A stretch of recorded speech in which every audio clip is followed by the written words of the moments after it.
Assalamu alaikum, Shaykh. There are many days in the years where there's extra benefit and numerous rewards, such as Ashura, Laylatul Qadr, Ramazan, and others. There are even certain acts that are said to be equivalent to performing the Hajj. How do we understand this and keep our egos in check so that we don't just end up focusing on special days and events to get lazy and uninterested on regular deeds done on regular days? Also, are there certain acts done at home that are equivalent to performing Hajj, and how do we understand the worth of actually performing the Hajj? The question that you are asking, it is a spiritual question. It is not a question based on Shariat. It's a spiritual question. It's not a do's or don'ts. Now you're asking why. What is the reason why? So, we'll speak, inshallah, according to that spiritual reason. Then I'm going to ask you a question. What is your reason for worship? If you say because Allah is making it obligation to us, then our faith level, it has not risen above animal level. The animals, when you tie them up, they don't eat. You don't give them food, they don't eat. You tie them up, they don't run. You release them, they run. You put laws on them, they have to follow. They do good, you reward them. They do bad, you punish them. But they are forced. It is under obligation. Allah has created mankind out of His love and with intelligence and with that will, small will, that He has not given to anything in creation. For the man who is looking to return to his Lord, then he must return everything back to his Lord first. He has to return everything back to his Lord. That's one of the meanings of Hajj. You return everything back to your Lord. And you say, here I am. I return everything back to you. I have nothing. I came only with this funeral shroud.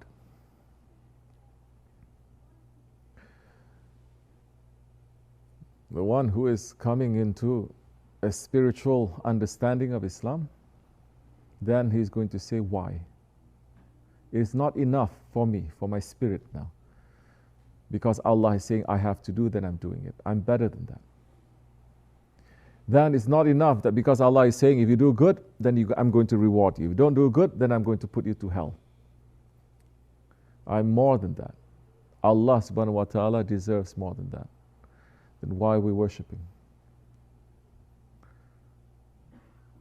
So if you're going along the spiritual way, as the Holy Prophet ﷺ had said, as the awliya Allah, they are telling us and teaching from the spiritual teachings of the Prophet, we worship Allah because He deserves to be worshipped. Because He is Allah. Because He deserves to be worshipped. We cannot worship Him the way that He deserves to be worshipped, but He is deserving of worship. He is the only one that is deserving of worship. That's why 40 tariqats is speaking about the heart and love when they talk about spirituality.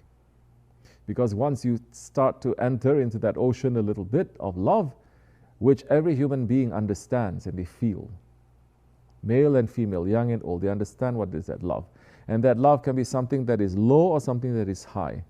It is all coming from the same ocean, like this or like that. Then with that, you understand that whatever that I'm doing now, I'm doing it because of that love. Because He is Allah. Because He deserves to be worshipped. Because He has created me. I am returning back to Him. So when you have that attitude of worship, number one, the holy days and holy nights will come with its blessings that will only give you more gas to do. That you're not there, like I just gave the sohbah to the women, no?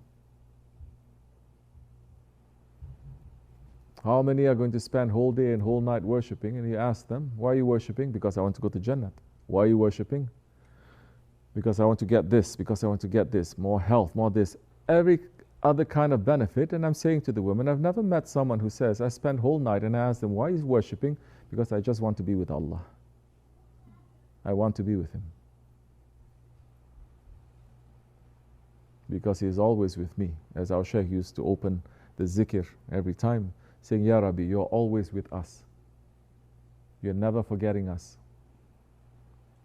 And we want to be with you. Help us to be with you. We are very weak. Help us to be with you. We just want to be with you. So when you enter into holy days and holy nights, there are special blessings that come that helps you to be with your Allah better. Look, everyone is going to get what they deserve, what they want. What the heart wants, you're going to find. Those who are here and they want to find dunya, Allah gives. If you want to satisfy your ego, Allah gives. He is the most generous. To us, you're looking for Him, He will give too. So, that is worship. Because you want to be with Allah. Because you want to give thanks to Allah. Just to sit. Shaykh Efendi said so many times, just sit somewhere and just say, thank you, Ya Rabbi. I just want to be with you. I just want to thank you. Thank you, Ya Rabbi. That is worth more because it's coming sincerely from your heart. You're not going to memorize some dua, some ayat, some hadith that you don't even know the meaning so much, and you're just repeating it because you believe it's going to do something good to you, but that good that you are chasing is other than Allah and His pleasure. So now we enter into sincerity. As we said so many times, our mother, Hazrati,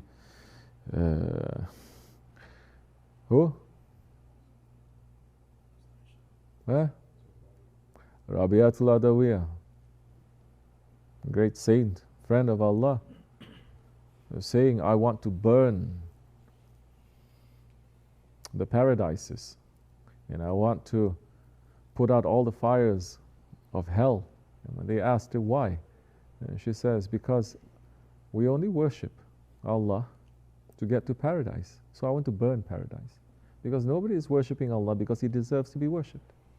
Now this deserving to be worshipped, we're entering into spirituality. You're not looking to see, Allah is not our employer, our boss, our business partner. He is our Lord. So how are you going to have that every day? Now, there is one that is worship. Now here we're talking about worship, as in salah, as in namaz, zikr, recitation. But when you look into the worship, the remembrance of Allah, the obedience of Allah, now worship is more than that. And that you have to look at the Holy Prophet ﷺ. Because every word that he says, it is in remembrance of Allah, it is worshipping. Every movement that he makes, every look that he gives, it is in remembrance and in obedience to Allah. Now everything that you do becomes worship. If you do it for the sake of Allah, which is troublesome, because what if you pray, what if you recite, what if you make zikr, and it's not for the sake of Allah?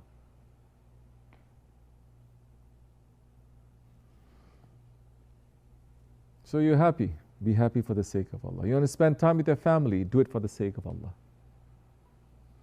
Now, that meaning of worship will open up. That worship will open.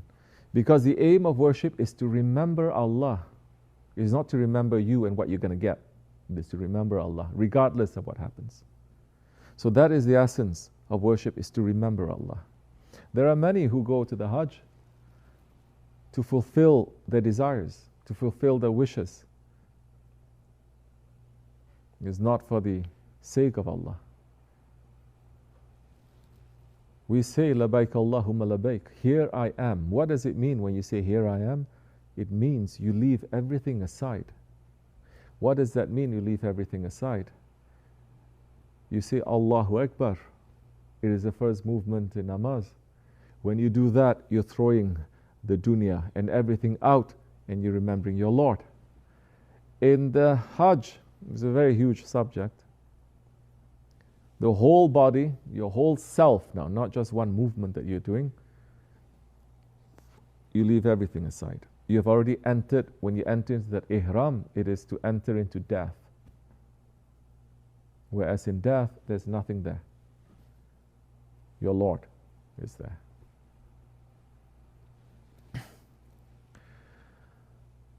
How are you going to have now these kinds of worship every day? Remembering Allah. Doing things for the sake of Allah.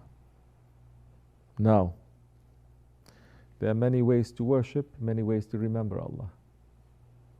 The way of the most distinguished Nakshibendi order, the way of the highest tariqah, Tariqatul Aliyah, to remember Allah is to do what?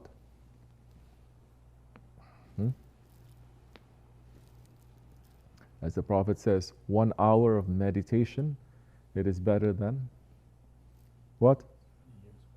70 years of worship. 1 hour of meditation. What is that meditation? What is that remembrance of Allah?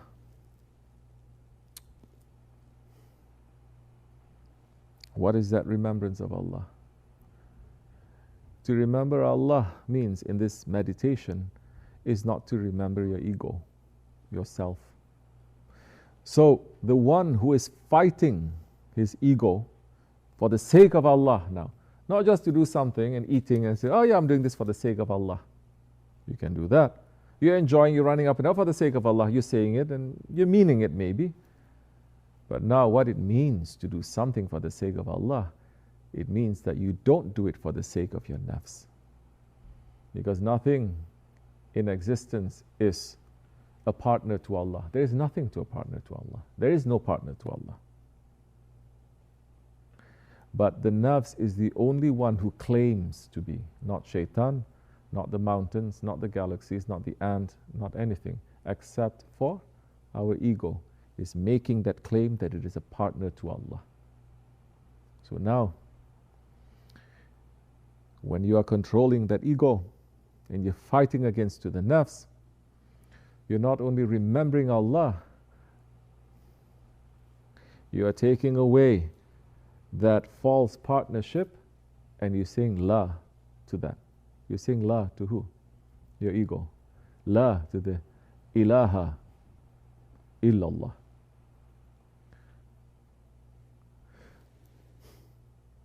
Then those actions is more beloved to Allah. The one who is fighting against to his nafs, fighting against to his shaitan, to the dunya, to your passions, fighting against to your anger, to your jealousy, fighting against your stubbornness and your envy, fighting against your arrogance. And these have hundreds and thousands of tricks and traps, hundreds and thousands of divisions, roads inside. You're fighting against that, using the teachings of the Holy Prophet ﷺ as told by the awliya Allah, as your shaykhs. Now, you are putting Allah there, first and foremost. You're not putting your ego.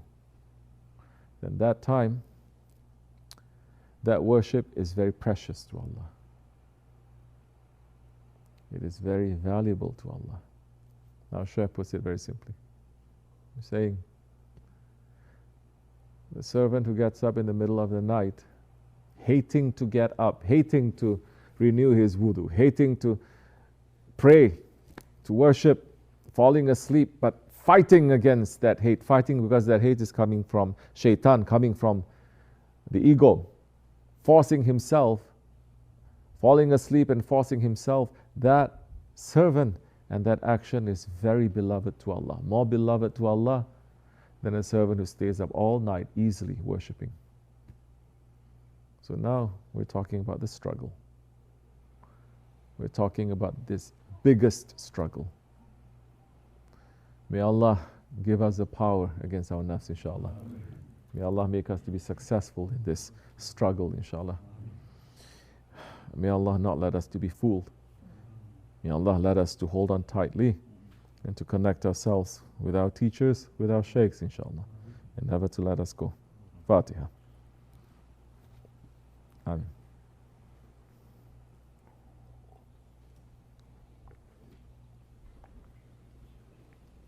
So fight. You who are, fight against it.